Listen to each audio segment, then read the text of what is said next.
Assalamualaikum warahmatullahi wabarakatuh. Abu Nawas mendengar selentingan. Baginda Harun ar-Rasyid berencana merombak kabinetnya. Secara informal, Baginda juga pernah mengatakan kepada Abu Nawas akan menempatkan dirinya pada salah satu pos kementerian. Seperti kita tahu, Abu Nawas sangat tidak suka jabatan. Baginya, jabatan adalah musibah, apalagi jabatan sebagai menteri. Semasa hidupnya, ayah Abu Nawas, Syekh Maulana, adalah seorang qadhi. Ketika ayahnya meninggal, Baginda ingin menunjuk Abu Nawas sebagai penggantinya. Kala itu, Abu Nawas tak berani menolak sehingga ia berlagak gila. Akibatnya gagallah rencana Baginda itu. Begitu sudah dianggap waras, maka Baginda mengangkat Abu Nawas menjadi semacam staf khusus, jabatan tinggi tanpa pekerjaan yang jelimet. Mengapa Abu Nawas menolak jabatan? Ini karena pesan ayahnya ketika sakit parah. Kala itu, sang ayah memanggil Abu Nawas dan berkata, "Wahai anakku, aku sudah hampir mati. Sekarang ciumlah telinga kanan dan telinga kiriku." Abu Nawas segera menuruti permintaan terakhir ayahnya. Ia cium telinga kanan sang ayah. Ternyata baunya harum, sedangkan yang sebelah kiri baunya sangat busuk. "Bagaimana anakku? Sudah kau cium?" tanya ayahnya. "Benar ayah," kata Abu Nawas.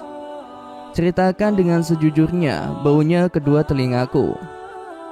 "Aduh ayah, sesungguh mengherankan. Telinga ayah yang sebelah kanan berbau harum sekali, tapi yang sebelah kiri kok baunya amat busuk," ujar Abu Nawas.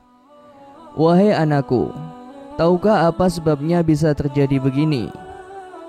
"Wahai ayahku, cobalah ceritakan kepada anakmu ini." Kemudian Syekh Maulana berkata, "Pada suatu hari datanglah dua orang mengadukan masalahnya kepadaku. Yang seorang aku dengarkan keluhannya, tapi yang seorang lagi karena aku tak suka, maka tak ku dengar pengaduannya. Inilah resiko menjadi qadhi. Jika kelak kau menjadi qadhi, maka kau akan mengalami hal yang sama. Namun jika kau tidak suka menjadi qadhi, maka buatlah alasan yang masuk akal agar kau tidak dipilih sebagai qadhi oleh Sultan Harun ar-Rasyid." Nah, itulah sebabnya Abu Nawas pura-pura menjadi gila dalam menolak permintaan Baginda menjadi qadhi. Seorang qadhi atau penghulu pada masa itu kedudukannya seperti hakim yang memutuskan suatu perkara. Walaupun tidak menjadi qadhi, Abu Nawas sering diajak konsultasi oleh sang raja untuk memutuskan suatu perkara. Bahkan ia kerap kali dipaksa datang ke istana hanya sekedar untuk menjawab pertanyaan Baginda Raja yang aneh-aneh dan tidak masuk akal. Jabatan Abu Nawas dia semacam staf khusus itu. Nah, kini bagaimana cara menolak permintaan Baginda agar dirinya menjadi menteri? Membuat Abu Nawas bingung. Salah satu jalan adalah menghindar bertemu dengan Baginda. Abu Nawas bersembunyi di rumah. Ia berpesan kepada istrinya, jika ada utusan Baginda datang, katakan saya sedang uzlah di gunung.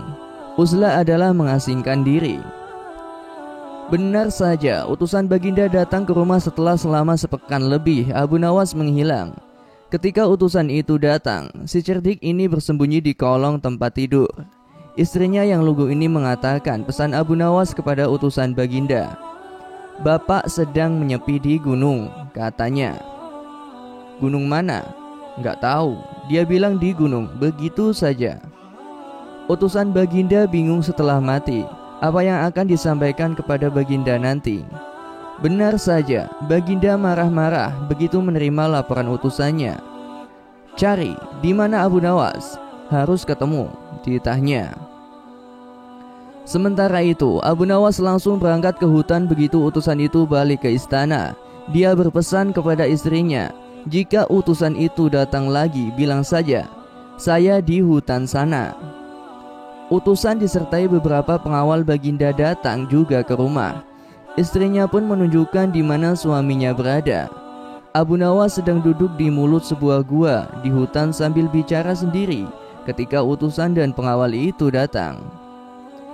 "Wahai Abu Nawas, Baginda mencarimu, cepatlah," kata utusan Baginda. "Sebentar, saya sedang berbincang-bincang dengan burung itu," ujar Abu Nawas sembari menunjukkan seekor burung yang bertengger di dahan pohon. "Ah, kau gila ya?" Abu Nawas menunjukkan wajah serius. "Saya ini sedang bicara dengan burung, diamlah, ini menyangkut masa depan Baginda," ujar Abu Nawas meyakinkan. Utusan Baginda terheran-heran. Mau tak mau, mereka pun sabar menanti sembari menyaksikan tingkah Abu Nawas yang aneh itu. Tak lama kemudian, Abu Nawas ngeloyor menaiki keledainya. Utusan dan pengawal Baginda mengawalnya sampai istana. Begitu sampai istana, Abu Nawas duduk di tempat biasa, sedangkan utusan menemui Baginda di ruang lain. Sang utusan bercerita bahwa Abu Nawas setengah gila. "Hamba lihat Abu Nawas berbicara dengan burung," ujar utusan berkisah. Baginda penasaran juga. "Kemana saja kamu?" tanya Baginda begitu melihat Abu Nawas berada di depannya. "Mohon ampun Baginda Raja, hamba sedang menjalankan mimpi hamba untuk uzlah ke hutan," jawab Abu Nawas. "Mimpi apa?" "Mimpi bertemu ayah hamba. Beliau berpesan agar hamba menyepi untuk sementara waktu agar dapat wangsit," ujar Abu Nawas. "Terus sekarang sudah dapat wangsit?" tanya Baginda penasaran. "Sudah Baginda," jawab Abu Nawas. "Apa wangsit yang kamu peroleh?" "Mohon ampun Baginda, ini tentang Baginda." "Hah? Tentang saya? Tentang apa itu?" desak Baginda. "Ayo ceritakan." Berdasarkan cerita burung, jika Baginda hendak melakukan reshuffle para menteri, hendaknya memilih figur-figur yang benar-benar lebih baik dari menteri yang ada saat ini, tutur Abu Nawas. "Ya, itu sudah pasti," sergah Baginda. "Memangnya kamu bisa berbicara dengan burung?" tanya Baginda memastikan. "Begitulah Baginda," tanya Abu Nawas mantap. Berdasarkan cerita burung juga, Baginda hendaknya jangan mengangkat menteri yang ciri-cirinya seperti saya, lanjut Abu Nawas. "Ah, burung kok dipercaya?" ujar Baginda tertawa. "Jadi kamu menolak menjadi menteri?" tanya Baginda kemudian. "Bukan begitu Baginda, ini berdasarkan cerita burung.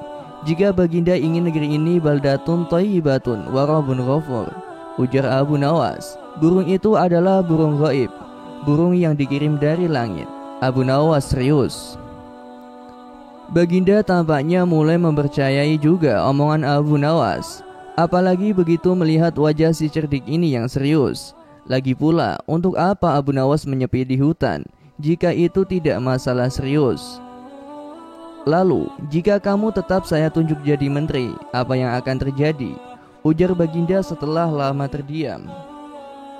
"Petaka, Baginda," jawab Abu Nawas spontan.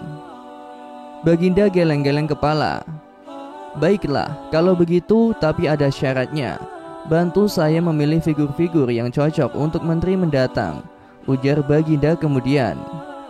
Abu Nawas pun segera mengiyakan, ia mohon diri. Abu Nawas pulang dengan langkah ringan.